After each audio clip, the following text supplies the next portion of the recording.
and we've got the same problem again with the flat tangents, because in the settings we have this set to auto, so every time it makes a key it will make them like this, but it's not a problem.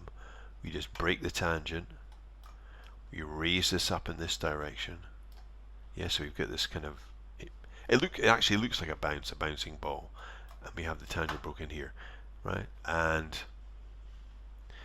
you'll see that this hasn't been updated, the motion trail here. If we want to see what the motion trail actually looks like, I can make a new one just by going to visualize, create editable motion trail. You see we have a very similar bump here, yeah? Okay, so we've got this bump, yeah. Visualize, make sure this is on updated. Always draw when selected. Anyway, so we've got this bump, so that's what it looks like if you want to look at the first. And you know, you have to look at these things and think, is this working? Because this is flat shaded, it looks a bit like a ball bearing. It doesn't. It looks so that's the first bounce, yeah. Bounce number 1. Now we want a second bounce. Now the second bounce is going to be this one. The bounce I've got here is one. It's from 28. The middle of the bounce is 32, so it's 4 frames either side, so it's 8 frames in total. Let's make the second bounce is going to be lower, and it's going to be less time in the air. So let's make it 6 frames. So if it's starting at 36, yeah, you're going to say, okay, well at 42, let's say the bounce is over. But at 39, the bounce is at its apex. You know, it's a little bit higher up. So I'll go to frame 39, go in the key tool, insert key tool. I'm just going to select, you know, you've got to select a key that you're going to on that line, and then I'm just middle mouse button on there, and I'm going to raise this up a little bit, less again than I had before, so about there, and then again I'm going to break the tangents. This one's already broken, so that's done for me. I'm going to make it like that. And then I'm going to this one, and then I'm going to go along 3 frames. Yeah. To 42. I'm going to make another keyframe. There. And I'm going to bring this down. And I'm going to break the tangent on it. So we've got this, and I'm going to update my motion trail as well. It's always irritating when it's not. You see, this got a bit of a slope here. It hasn't. So I'll create edit motion so we get the same. And then I'm going to do the next one, and this is 6 frames. So let's make the final one 4. It's only going to bounce 3 times. So 4 is 46. It's going to come to a complete stop. And so it's only going to be 2 frame bounces here, so 42 to 44. I mean, you don't have to do it like this. I'm taking these numbers. You could make slightly different ones. I'm trying to make it seem as logical as possible. So anyway, so I'll make another key here. Insert key. Select one, and I'll make this a little bit lower again. So it's going to be quite low. It's right here. And then I'm going to raise this up and break the tangents again. Actually, this is already broken, so there we go. And then 2 frames along, and then another key here. Oops, sorry. Keys, insert key tool. Okay, and then bring this down. He says, bring it down, right. So down it comes, and again break the tangents on this. So what we have now, if we look at it, is this. I'm sure we've got the ball, and down it comes. And I think, oh, well, it's going kind of quite far forward. which of course isn't correct, but we're going to come to that. So we've got the bounces. It's kind of bouncing more or less correctly. We've got the motion trail. If I put it on, I'll show it here too. Motion trails. You can see the motion trail. The ball comes down, it bounces a couple of times, it carries on rolling, which of course it wouldn't do. So we've just been dealing with the y-axis so far. Haven't touched the z. So we're going to go on to the z now, which is this kind of straight line going up, which obviously isn't actually correct. So let's say we want the ball to bounce, roll a little bit, maybe stop about here. Okay, so that's the deal. What we're going to do now is we're going to do a similar thing to what we were doing in the X. We're going to go to this keys tool, insert key, and we're just going to hold it over, you see that line there, and press it. Now look what happens now.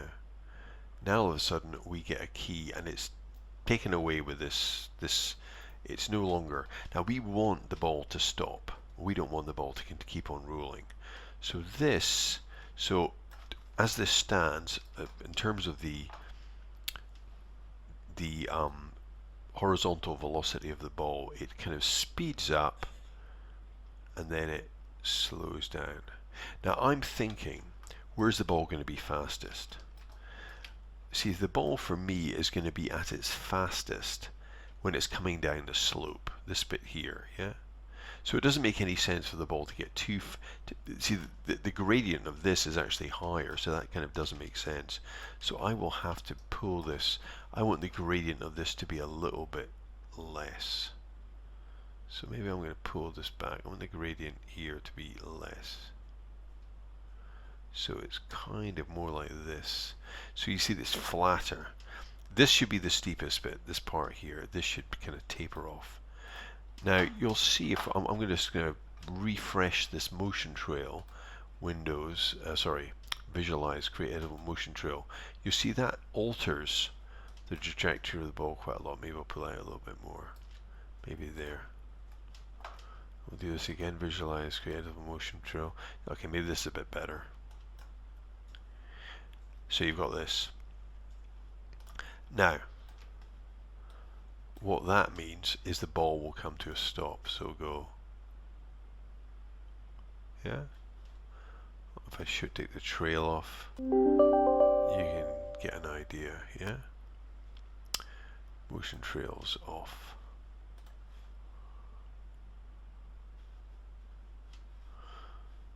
And what I'm going to do, because the good thing about doing these things independently is you can actually alter one aspect of your animation without having to deal with, change everything. I'm going to make it a little bit faster on the ramp. So what I'll do is I will make it a little bit faster here. I may have to alter some of the points on the ramp itself, because I want this to finish further down here. I don't want. I need this part of the slope to be steeper. This bit here, because this is going to be the fastest bit. This bit here, the ball essentially is going to start slowing down in the horizontal as soon as it comes off the ramp. So I need to make this a bit steeper. So what I'm going to do is I'm just going to go into the Z, and I'm going to increase the steepness of this. The easiest way to do it is really just to take this and increase that way. Then I'm going to go in here, increase this, increase that like that, increase this like that. Yeah, looks better for me.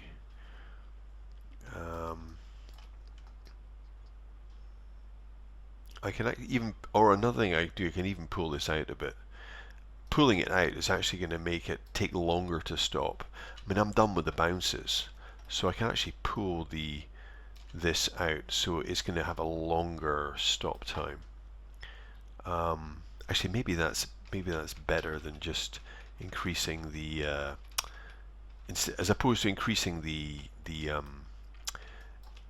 the gradient on this, it's probably easier for me just to pull this. I'll pull this just so it takes longer to stop. That way I'm not going to have to redo any of the points on this. So that's probably a simpler way of getting us the same effect. Let's have a look, see what that looks like. I'm not sure about the bounce at the end. It feels a little bit too jumpy. I might have to increase the frames on that. Yeah, what I'll do too is the last bounce. This one here, it feels a little bit. Feels like it needs. It feels like there's not enough frames on it. So I'm just going to increase that slightly. Move that down a bit. I'll move this down. So yeah, these things are all about, does it look right? Is it working? We all know what a ball looks like when it hits the ground. I might take these down, try this again, see what it looks like. Sorry, this window. It's feeling a bit better. Let's do it one more time. Yeah, that feels better. It feels a bit more natural. You'll know when it feels natural. Okay, I can also see that I've got too many frames here. I mean, I've got this set to 200, but the reality is the whole animation is pretty much done and dusted by frame 100. So I'm going to change this to 100.